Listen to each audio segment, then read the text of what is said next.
Hello friends, स्वागत है आप सभी का हमारे YouTube channel Banaras education point पर। हम अपनी निबंध लेखन की चर्चा को जारी रखेंगे। लेकिन दोस्तों, यदि आपने हमारा चैनल अभी तक सब्सक्राइब नहीं किया है तो हमारे चैनल को सब्सक्राइब कर लीजिए, क्योंकि हमारा जो चैनल है वो मुख्य परीक्षा, प्रारंभिक परीक्षा, एमपीपीएससी के लिए तो समर्पित है ही, साथ ही अन्य परीक्षाओं से संबंधित भी महत्वपूर्ण कंटेंट आपको हमारे चैनल पर प्राप्त होता है। तो दोस्तों, हमारे चैनल को सब्सक्राइब करना ना भूलें। हमने चर्चा कर चुके थे कि निबंध क्या होता है, टॉपर द्वारा लिखे गए निबंध की विशेषताएं क्या होती हैं, निबंध की रूपरेखा क्या होती है, निबंध के आवश्यक तत्व क्या होते हैं, टॉपिक का चयन कैसे करें, ब्रेन स्टॉर्मिंग कैसे करें, अभ्यास कैसे करें। तो हम यह सब चर्चा कर चुके थे कि हमें कितना समय किस चीज़ के लिए देना होता है। टॉपिक सिलेक्शन के लिए भी हमें 5 मिनट का समय देना होता है। इसके बाद है अच्छा, जो ब्रेन स्टॉर्मिंग होती है उसके लिए भी हमें 10 से 15 मिनट देना होता है। और दोस्तों, आज मैं आपको मेंस से संबंधित जो हमारी टेस्ट सीरीज चलाई जा रही है उसमें आपको बताऊंगी कि क्या क्या होता है। तो अगर आप हमारी टेस्ट सीरीज परचेस करते हैं तो 1000 रुपये में हम आपको मात्र ये टेस्ट उपलब्ध कराएंगे, जिनकी संख्या 50 होगी। 50 FLTs आपको प्रदान की जाएंगी।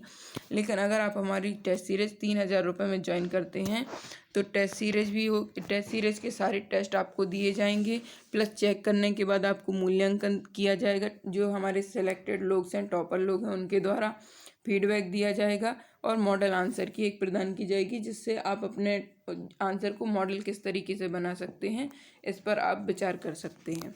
और हमारी जो टेस्ट सीरीज है वो सप्ताह में 2 दिन होती है और कॉपी चेक करके आपको पर्सनल फीडबैक दिया जाता है। सब्जेक्ट वाइज और फुल फॉर्मेट दोनों की टेस्ट पेपर हमारे यहाँ उपलब्ध रहते हैं। साथ ही 20 पेपर की मॉडल आंसर की प्रोवाइड की जाती है। और दोस्तों, अगर आप हमारी टेस्ट सीरीज ज्वाइन करते हैं और आप 5000 रुपये का पेमेंट करते हैं तो आपको टेस्ट सीरीज चेक करने के बाद फीडबैक, मॉडल आंसर की, प्लस हमारे जो मेंस के नोट्स हैं वो आपको उपलब्ध कराए जाएंगे मात्र 5000 रुपये में। दोस्तों, अगर आप हमारे नोट्स परचेज़ करना चाहते हैं तो हमारे नोट्स परचेज़ करने के लिए एक तो डिस्क्रिप्शन बॉक्स में आपको लिंक दी गई है इंस्टा मोजो की, आप वहां जाकर चेकआउट कर सकते हैं और हमारे नोट्स परचेज़ कर सकते हैं। या फिर डायरेक्ट आप फ़ोनपे या गूगल पे इस नंबर पर करके आप हमें स्क्रीनशॉट भेज सकते हैं और हम आपको नोट्स उपलब्ध करा देंगे। इस प्रकार से हमारी यह प्रक्रिया जारी रहती है। अब हम चर्चा करते हैं ब्रेन स्टॉर्मिंग करते समय हमें यह भी सोचना चाहिए कि चुना हुआ टॉपिक किस तरह से देश तथा जनता से जुड़ा हुआ है, और अगर सरकार द्वारा उससे संबंधित कोई पॉलिसी चलाई जा रही है तो हमें उसके विषय में भी अपने निबंध में इनपुट करना चाहिए। और भविष्य में इससे संबंधित क्या क्या हो सकता है तो हमें वो भी इसमें इनपुट करना चाहिए। इससे हमारा ऐसे की जो सजावट है वो बढ़ जाती है और हमारा ऐसे में गुणवत्ता आती है। ब्रेन स्टॉर्मिंग के लिए 8 से 10 मिनट का समय देना चाहिए।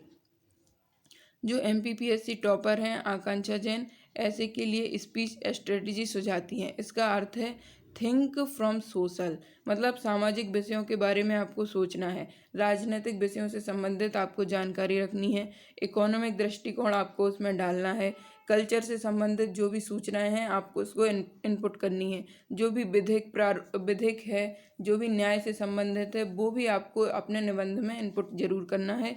राष्ट्रीय, अंतर्राष्ट्रीय और जो भी मानवीय पहलू है निबंध से संबंधित वह हमें इसमें डालना है। और आप अपने इनपुट इसमें डाल सकते हैं। पॉइंट को व्यवस्थित करना है, ऐसा नहीं कि हमारा एक पॉइंट कहीं जा रहा है। जो निबंध होता है वह एक क्रमबद्ध रूप में हमें लिखना चाहिए। ब्रेन स्टॉर्मिंग के लिए पॉइंट को एक क्रमवार तरीके से सुसज्जित करना चाहिए ताकि ऐसे की कनेक्टिविटी बनी रहे।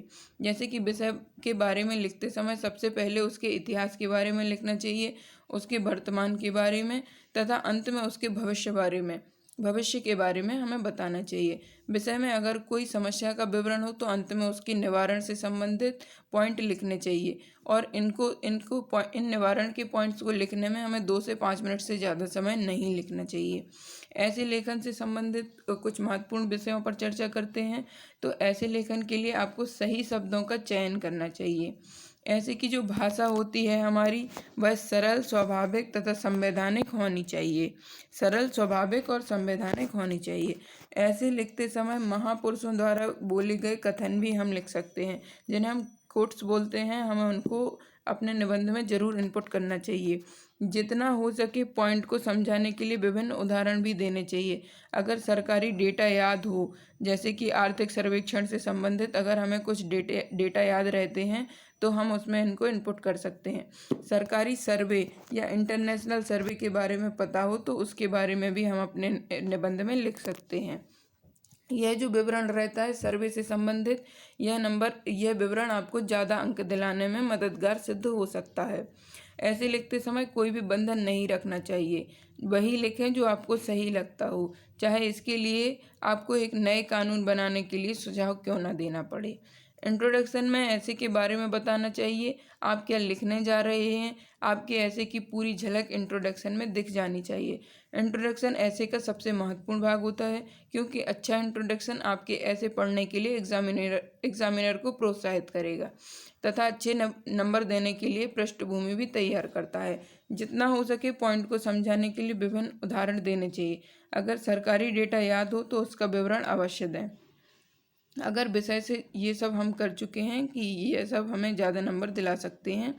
इंट्रोडक्शन तथा कंक्लूजन में अभ्यर्थी विद्वानों द्वारा कहे गए वाक्य भी प्रयोग कर सकते हैं, जैसे महात्मा गांधी, सुभाष चंद्र बोस, स्वामी विवेकानंद, जवाहरलाल नेहरू, रविन्द्रनाथ टैगोर, अटल बिहारी जी, इंदिरा गांधी जी, भगत सिंह, भीमराव अम्बेडकर, चाणक्य आदि द्वारा दिए गए कोट्स भी हम ऐसे में उपयोग कर सकते हैं। ऐसे बॉडी में आप उन पॉइंट्स के बारे में लिखें जो कि ब्रेन स्टर्मिंग से प्राप्त हुए हैं। अपने पॉइंट के समर्थन में तथा विपक्ष में फैक्ट तथा एनालिसिस लिखनी चाहिए। दोनों में ही ऐसे उदाहरण देने चाहिए। अंत में उस पॉइंट को ऐसे समाप्त करना चाहिए जो कि सर्वसम्मत हो, सबसे नैतिक हो। ऐसे के विभिन्न पॉइंट्स को ऐसे लिखना चाहिए जिससे ऐसे का फ्लो ना टूटे। इसके लिए एक पॉइंट को ख़त्म करने वाले पैराग्राफ में ही अगले पॉइंट को इंट्रोडक्ट कर दें। किसी भी टॉपिक के बारे में कब, क्यों, कैसे जरूर लिखना चाहिए। वो प्रश्न है जो इतिहास, वर्तमान, भविष्य के बारे में बोध कराते हैं, उनके बारे में भी हम लिख सकते हैं। कंक्लूजन लिखते समय हमें यह ध्यान रखना चाहिए कि कंक्लूजन फ्यूचर और सॉल्यूशन ओरिएंटेड हो, मतलब भविष्य में इस निबंध से संबंधित क्या क्या संभावनाएं हैं और इस जो भी समस्याएं हैं उनको समस्याओं को सुलझाने के सुझाव भी आपको हमेशा उसमें देना चाहिए। ओपन एंडेड रखना चाहिए, कंक्लूजन को हमेशा ओपन एंडेड रखना चाहिए तथा उसे वर्तमान में घट रहे घटनाक्रम के परिणाम से भी जोड़ना चाहिए। हो सके तो अपने कंक्लूजन को एक मिशन स्टेटमेंट से ख़त्म करें जो कि एग्जामिनर के मन में अमिट छाप छोड़ सकता है। तो इस प्रकार से हमारे यह निबंध की रूपरेखा रहती है कि निबंध को हमें कैसे लिखना चाहिए। और प्रैक्टिस सबसे ज़रूरी है कि अभ्यर्थी ऐसे लिखने की प्रैक्टिस करे।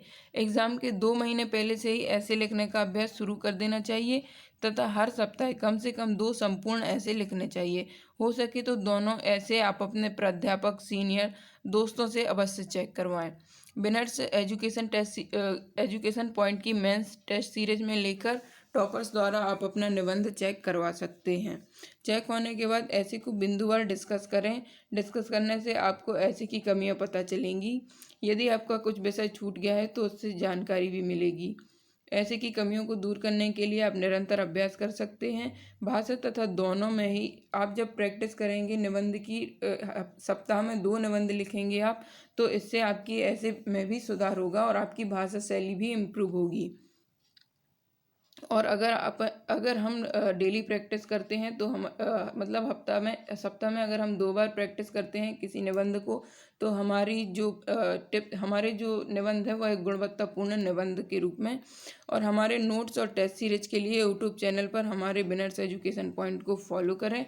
फ्री कंटेंट के लिए यूट्यूब, टेलीग्राम, फेसबुक, इंस्टा पर हमें ज़रूर फॉलो करें। और दोस्तों हमारे नोट्स भी आप परचेज़ कर सकते हैं जो कि बहुत ही न्यूनतम शुल्क में आपको उपलब्ध कराए जा रहे हैं। साथ ही आप हमें इन सब पर फॉलो कर सकते हैं जिससे आपको महत्वपूर्ण जानकारी हमारे इस चैनल पर मिलती रहेगी। धन्यवाद दोस्तों, मिलते हैं अगले वीडियो में। हमारे वीडियो को लाइक और शेयर करना ना भूलें और हमारे चैनल को सब्सक्राइब करना भी ना भूलें। धन्यवाद दोस्तों।